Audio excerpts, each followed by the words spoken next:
Hi everyone, today I'm going to be showing you how to use your Bernina Stitch Regulator with your beautiful 7 series machine. Today I'm working on the Bernina 770 and this is my Bernina Stitch Regulator. So when you buy your stitch regulator, where you actually get it with your sewing machine, it has a book of instructions and it has your Bernina Stitch Regulator, which I'll now call the BSR so I don't have to say it all the time, which looks like this. And the bottom of this foot that's on here looks like a normal darning foot. But I can push these little lugs on the side here and I have extra feet that can go on. So this is the base plate that I love. So I use this little base plate here. So that just slides on and they click in these lugs. Okay, both sides. And it clicks on. So this is the one I prefer because it's clear and I can see where I'm sewing. You also get a third one, which is a darning foot with the front cut out, so it's an open toe darning foot. I don't tend to use this so much because I get a bit caught in threads, so I like to use this one here. So to put this on your machine, it just fits on like a normal foot. Oh, I need my knee control up. Fits on like a normal foot.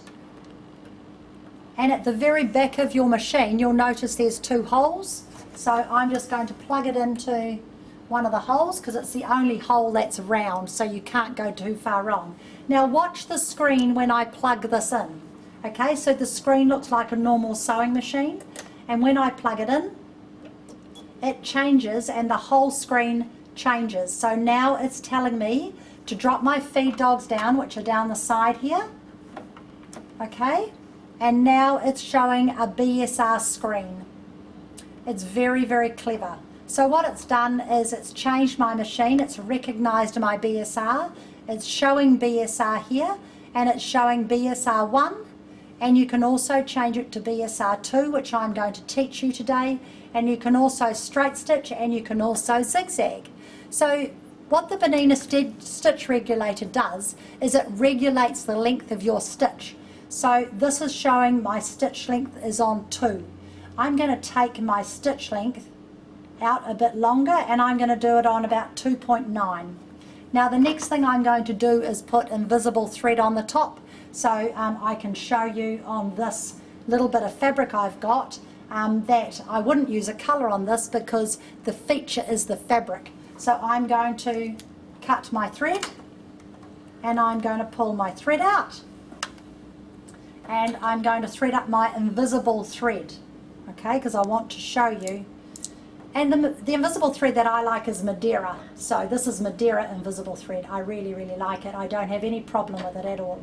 So I'm just threading this up, around, up and around, behind there, behind here.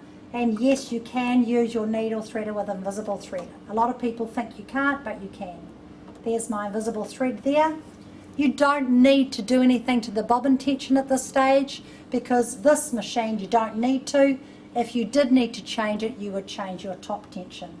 Now I like this thread to be underneath, so I'm going to tap my foot control once. So my needle goes down. I'm going to tap my foot control again. So my needle comes back up, and then I'm just going to get my little sewing gauge and I'll just slide that under there.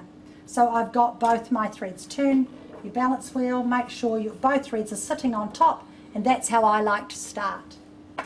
Now, so this fabric that I'm working on is very patterned. I haven't sprayed anything, I've just sat it over the top of a product, and I'm just making a bag. So you can see it's very patterned, reason why I want to use my invisible thread today.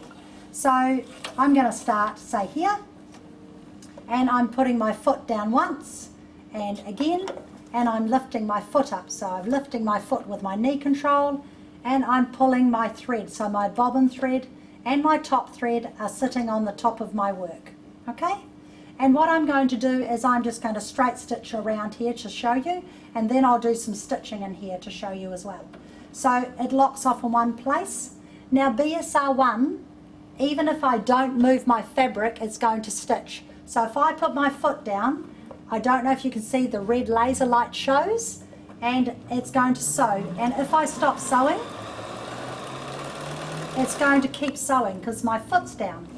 Okay, so I'm going to keep sewing down here. When I stop, I've got my needle stopped down, so my needle will stop in the work. I'm going to go all the way to the bottom.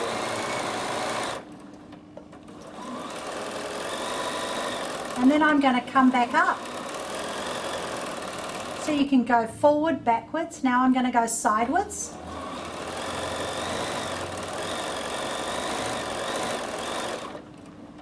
Brilliant, absolutely brilliant. Now I'm going to go backwards. You can see the beauty of invisible thread when you're learning. It just makes life really, really, really easy. And you'll notice that on my fabric here, I've got these little clips and they sit on like this. These are the little clover clips and they sit on here to hold my work and make it nice and even.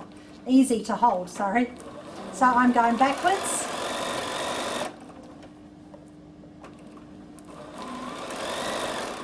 And then I'm going to go sideways again, and I'm just going to do this little block here to show you.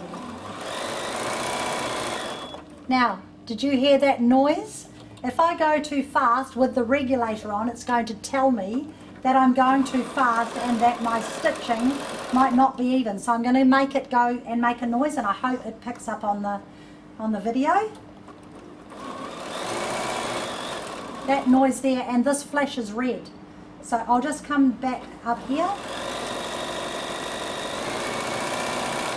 Can't make it do it now. I'll just go across, see if I can make it make the noise. See that flashing? You're going too fast, you have to slow down. So what that means is by going too fast, my stitches won't be regular. So you do need to listen to your machine. I'll just cut the thread, oops, the thread where I started.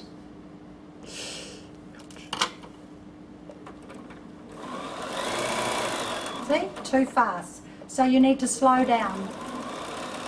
So there I'm going nice and slow. Now, BSR2, so that's BSR1.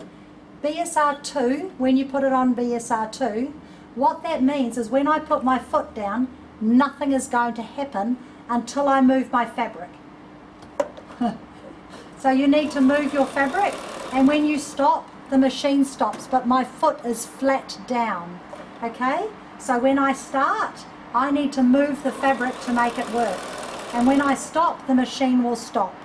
Remember BSR1? When I start, the machine machine stitches even if I don't move.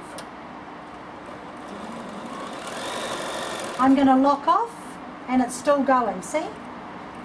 However, BSR2 is only going to go if I move my fabric. So now I'm coming over to a machine part and I'm going to lock it off, and it's not going anywhere because I have to move the fabric. Okay, so I'm going around my work, and I can go forwards, backwards and sideways. Isn't that brilliant? So clever. So lock it off just means you're holding it in one place. So back to one and it locks off. Isn't that brilliant? So that's the basis of using your BSR with just BSR1 and BSR2. Next time I'll go on to the straight sew and zigzag so you can understand that, just one thing at a time. So practice, practice, practice is the best medicine. All right? So I hope you've enjoyed a little bit of an insight into using your Bernina Stitch Regulator on your 7 series sewing machine. And I'll see you next time.